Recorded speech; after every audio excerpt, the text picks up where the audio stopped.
Paralympic archer Tracy Otto survived a brutal domestic violence attack, losing her left eye and paralyzed from the chest down. But her spirit, unstoppable. Her powerful story on Bloom Health Club. From the Stream Center, welcome to Bloom Health Club, sponsored by Monticello Family and Sedation Dentistry. Health Club is one of inspiration. I am joined by 2024 Paralympian archer and domestic abuse survivor Tracy Otto, and a true supporter of Tracy's three-time gold Olympic medalist, Brooke Bennett. Ladies, thank you all for being here. Hi, thank you for having us. This is so cool. And again, Brooke, thank you so much for making this introduction. It means so much to us to share your inspirational story that started off so very dark, but ends up in such a beautiful place. So Tracy, what happened?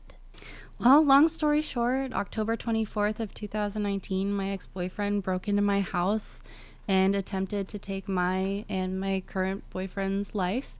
And in the result, I ended up paralyzed from the chest down and half blind, and we both suffered other extensive injuries. But now our lives are completely changed in the fact that we're competing in the Paralympics and we have a baby together and taking over the world. That's incredible. And to know Tracy is, when you get around her, you can feel her incredible spirit. And she came here to the Tampa Bay area to attend University of Tampa.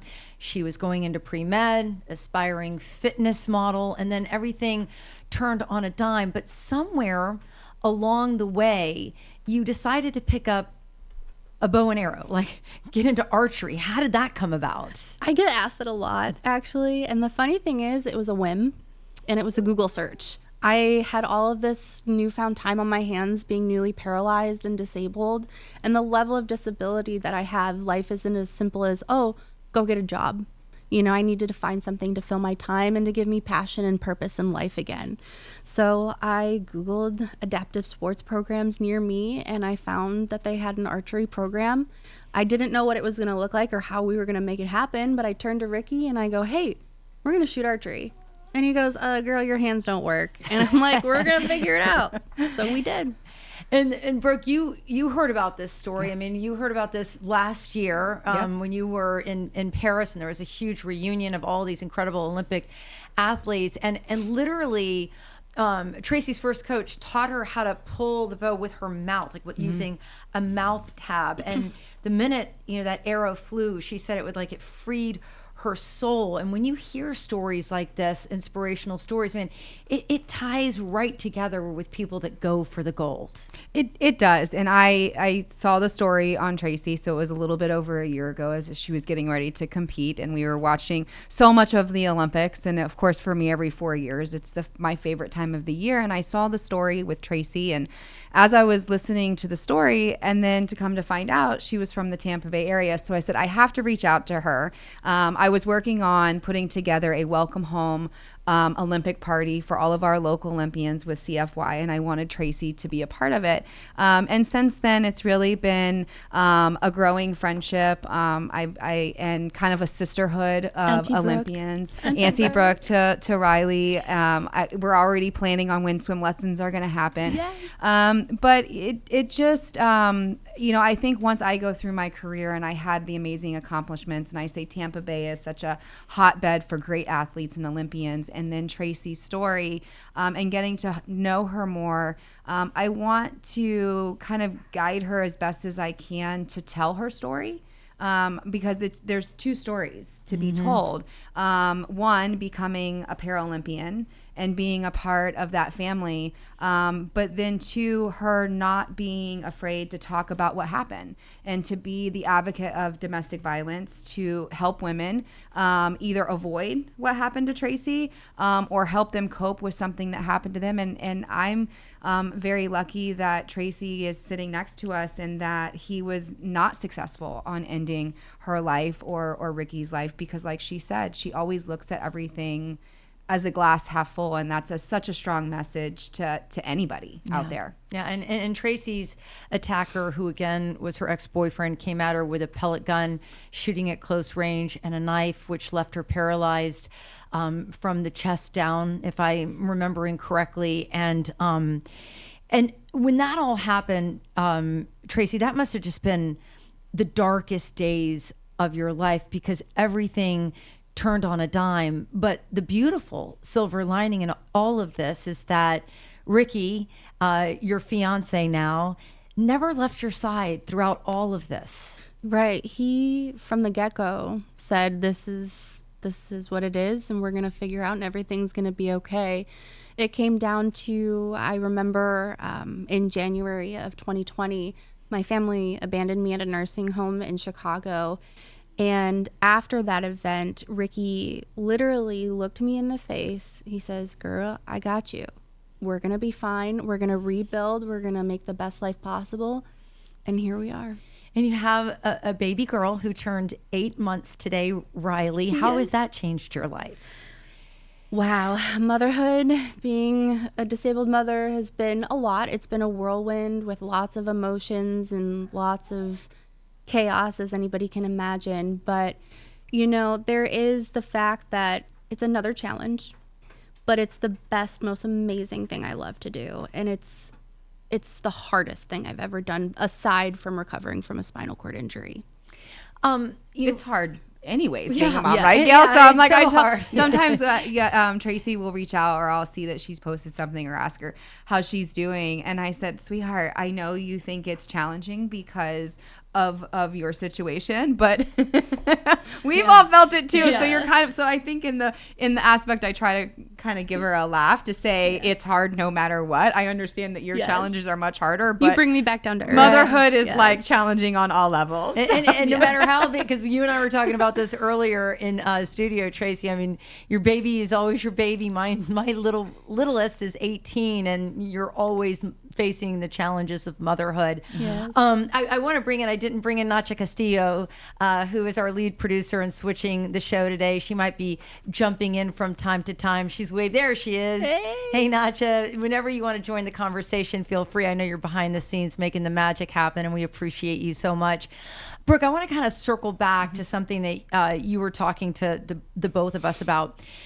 When Tracy first told everybody, "I'm going for the gold. I'm going to go compete," she said people audibly laughed out loud at that. But her grit and determination, took her to places that no one ever imagined. And I just want to go back to that kind of quality and character and how it does create champions in life. It does. And I'm sure we all have experiences like that, whether, Gayle, through your career and things that you accomplished. I think we have those challenges. We have those challenges as women. We have those challenges as athletes. And I've always, and I think Tracy, as I've gotten to know her, turns it around when somebody laughs in your face and says, "Yeah, right." You're like, "Oh, you just gave me the extra motivation to prove you wrong." And a lot of my career was the same. I mean, I was after watching the 88 Olympics in Seoul, I actually forgot this, but somebody reminded me years later, sent me a message on Facebook, a friend of mine that was in my third grade class, and said, "Do you remember standing up on the first day of class when you go around and you introduce yourself?" And I said, "Hi, my name's Brooke Bennett, and I'm going to be an Olympic champion." Yes, ma'am. Like, what did I know at 8 years old? I'm like, did I really say that? And I'm like, I probably did. And I was very kind of outspoken in saying that I was going to be an Olympian at a very young age, not knowing yet what it was going to take. And then through my career, a lot of times it was, she's too small, she's not strong enough, her stroke is a little bit different, but it was all things that worked for me. And my coach and I used to always say it was my work ethic that put me on top. And that when I would go and get on the block, or probably how Tracy feels when she goes and she pulls the bow and she releases, that you have dedicated your heart and soul to this. And I always had the confidence of saying, whether it was true or not, in my brain, it was absolutely true. I trained harder than the other competitors, and I wanted it just a little bit more. And I had to tell myself that. I love that. And Tracy, at which point when you were training, like you this all starts with a Google search. Then the next thing you know, you're working with a coach who's teaching you actually how to pull it with, because you didn't have the strength to pull with your arms or the ability to do so, correct? Right. So my paralysis goes all the way across my chest and includes my hands. So my hand, like if you were to shake my hand, I can't even, for example, click a mouse. Okay. So we started with a mouth tab, and it was made out of leather, and then there's one that was made out of dog leash. And the only way that I was able to pull back that bow was with that tab using my teeth. And the other hand, I had like a ace bandage or something wrapped around it to help me not be able to drop it. And from there, it just started adapting and evolving into other ways to make it happen. And you said, I heard you on the national level, because your story has gotten a lot of coverage, that it freed your soul. What do you mean by that? It provides almost a sense of relief. Archery is a martial art, and it's very focused on breath work, mindfulness, and focus, which is something that's a struggle for me anyway, because I struggle with ADHD like a lot of people. But it provides me that space of calm, collection, and quiet, and relief from my disability. It gives me a purpose. It gives me a drive and a sense of I can do this regardless of the circumstances I've found myself in or how I'm feeling that day. I can do this by myself. I mean, in a sense, but like I'm the one shooting that bow. I'm the one aiming it and sending that arrow. So it's independence, it's freedom, it's hope, it's light, and it's just an avenue for me to release and live my life in a whole different way. Did you find that in your incredible years of swimming and bringing home the gold for the USA? Brooke, did you find the same in your sport, that it's like a sense of freedom? I still do today. I mean, it is when the world and life gets crazy and I feel like I've got no answer and no solution. I know that if I can just find my way to it, back then it was the pool. Now I'm certainly like an open water athlete. If I can find myself to the open water, it is just like where everything is set free for me. And I that's, I think, an amazing kind of connection to kind of hear Tracy go through that and what it does. I mean, I still to this day, and people always say, didn't you get burned out from swimming? And I was like, I don't like the chlorine. I don't like the flip turns. I don't like the pool. But I've been lucky enough to find open water. And it really is the release. It's the clarity. And we've gotten to accomplish amazing things through something that is probably a little bit more of a mental clarity and release, and there's a physical aspect to it. And Tracy, you know, as Brooke so eloquently put it, there are really two sides to your story that people, you know, zero in on. There's the side of you as this incredible athlete and your perseverance and, you know, and your strength, quite frankly. But then there's also the side of it is that you are now a voice for other women who are victims of domestic violence. And what kind of messaging are you trying to get out to those women? First and foremost, there is life after. You know, there is hope, there is light, and there is healing out there for you. Obviously, you have to find it, and that can be a challenge in itself. But you can't give up on that. There's always a way. There's always an avenue that you can take, or someone out there that loves and cares about you to, you know, move on from your tragedy, no matter what circumstances you find yourself in. It doesn't have to be as extreme as my case. It could be whatever it is. It looks different for everybody, but there is life after. And I think too, you know, and maybe I'm being partial because I do have 4 daughters, but I do think that sometimes when women find themselves in this situation, it's almost like a slow burn. It happens over time, and it doesn't maybe always start out this way, but there are these signs that, you know what, something is just wrong. And obviously you knew that to be true, or you wouldn't have walked away from that situation and tried to begin a new life. But it's okay to look at your heart and your soul and say, you know what, something's off here. Yes, absolutely. Recognition of what's going on in the situation is the most fundamental step, because that's when you wake up and you realize this isn't healthy, this isn't working, and this is not good. I need to leave, or something needs to change. And the hardest part of that is the recognition, but taking that first step forward and finding those resources and finding your footing to get back to you again. So talk to me about Nacha. She's in. I know when she slides in, she's going to say something. Nacha. Tracy, your story is incredibly inspiring. And I guess I just, talking about those challenges, what would you say was the biggest motivator, or like the biggest thing that lit this fire of, you know what, I'm not going to give up. I am going to recover. I am going to persist and continue on doing bigger and better things? There's so many things, and I'm so lucky to be able to say that. But number one is I've always had this prayer, so to speak, and this vision for my life of changing the world and finding purpose through pain, regardless of where I found myself in life. And you know, the story starts for me as far as childhood. You know, growing up wasn't great for me, and it just kind of evolved into me ending up with this disability. But like I said, I always had this hope and prayer that I was going to change the world in some way, shape, or form, no matter how that looked or what it took. And I just always wanted this beautiful family and to have peace and happiness and just love and light in my life. And that's what I have now, and it keeps me going every day.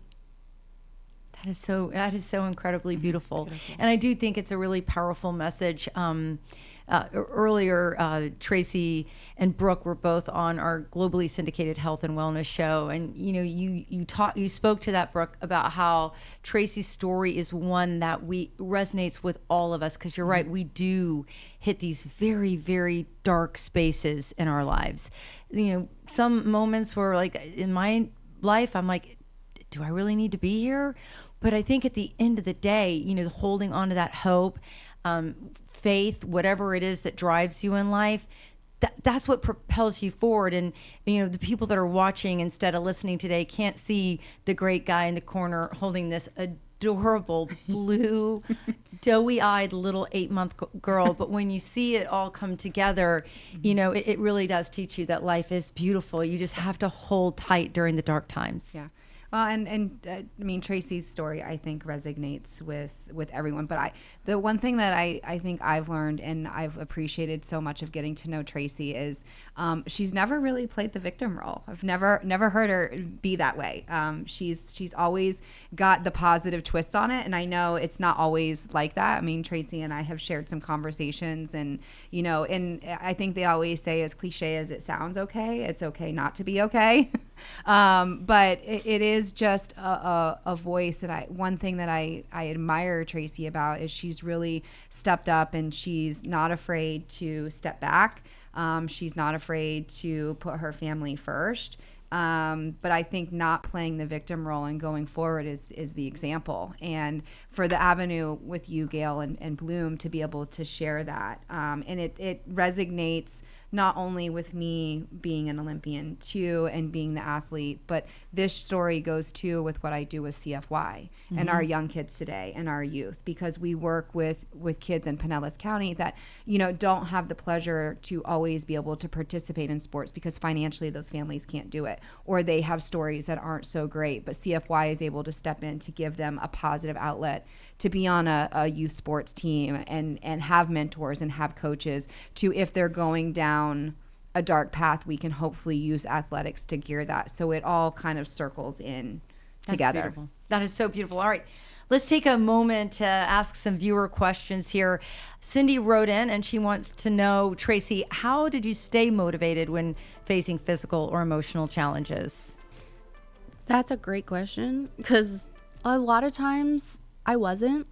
You know, getting out of bed is the hardest thing for me in the morning. You know, I get really down and I get really sad, but at the end of the day, I have the perspective of I've been through something so like life altering that I can't allow that to go to waste, and I can't allow that to just go to the wayside and not be honored or shared and explored and just be an example for people. And being that light and being kind of a beacon of hope for people has always been something that keeps me going. And that's been a main motivator for me. And that's what gets me out of bed every day is my daughter, my fiance, and just the gift that I've been given a second chance to motivate and help other people too. That's such a beautiful outlook in life. Moving on to Vanessa's question, how do you think motherhood has influenced your journey? It has changed my perspective on how I navigate the world. I know this might sound really weird, and I'm going to make this as concise as possible, but it made me recognize that although my body doesn't function the way that it should or the way that it used to, I have something more valuable than I've ever had before, and that's my voice. Mm-hmm. Not only for like speaking purposes, but my daughter is always listening. My fiance is always listening. Others are always listening because I've been given this platform to speak, and that's been something that's so put into place for me when I became a mother. It's beautiful. Brooke, I know, because I've been kind of not eavesdropping on purpose, but listening in on some conversations. I know you want to continue to work with Tracy to get her word out and to push her out on more platforms. I mean, the entire reason that Tracy is with us today on Bloom Health Club and joined us on Bloom is because of you, and we're so appreciative of that. Well, I appreciate it, and I think it's a story that needs to be told on two levels. We said this, but the message that I like to get across is a lot of people don't understand the challenges that athletes have, Paralympic athletes, Olympic athletes have financially to be able to do and achieve and pursue their dreams. And it's hard. And Tracy wants to talk about her attack. I think there's a platform, and she always says, I wish you could come be my manager full time. I go, I don't do that, and I don't have enough experience. I can only give you the best advice that I can and offer things. But it is the message for Tracy and for her story that we want to see her competing in LA 28, and we can't step back and wait for things to happen. We have to push forward to make them happen for her. And that's not just on the coaching side, but that's the financial side too for them. We're going to wrap up with one last question. Valerie wants to know, Tracy, do you think having a mentor like Brooke makes a difference for athletes, and why? Oh, absolutely. Brooke, when she slid into my DMs that day, changed my life. Like she's given me this profound sense of like, I need to go and I need to do this harder than I was doing it before. Yes. And she's like, she showed me and is continuing to teach me what it means to be an athlete, what that looks like, what it means to be a mother, what it means to be a competitor, a motivator, and someone that is in this space. And it's something that I never imagined would come from my life, but like, man, it's so fun. And I'm so thankful to have her to do this with me. And I think it's very important for other athletes to have people and role models like her in their life. Well, Tracy, on a personal note, this will go down as one of the most meaningful interviews I've ever had. So thank you so much for joining us. And Brooke, thank you for making it happen. Well, thank you for having us in and letting us tell the story. Yes. I knew when I reached out to you, you were going to jump all over it. So, and when you said join us in the streaming center, I was like, yes. We had to keep talking about this. And listen, you can watch our streaming show, Bloom Health Club, on Apple TV, Fire TV, Roku, Samsung TV, WFLA.com, and YouTube, Spotify, and Apple Podcasts. Thank you to Monticello Family and Sedation Dentistry for believing in us so we can get these powerful stories out. And I will see you on the next Bloom Health Club.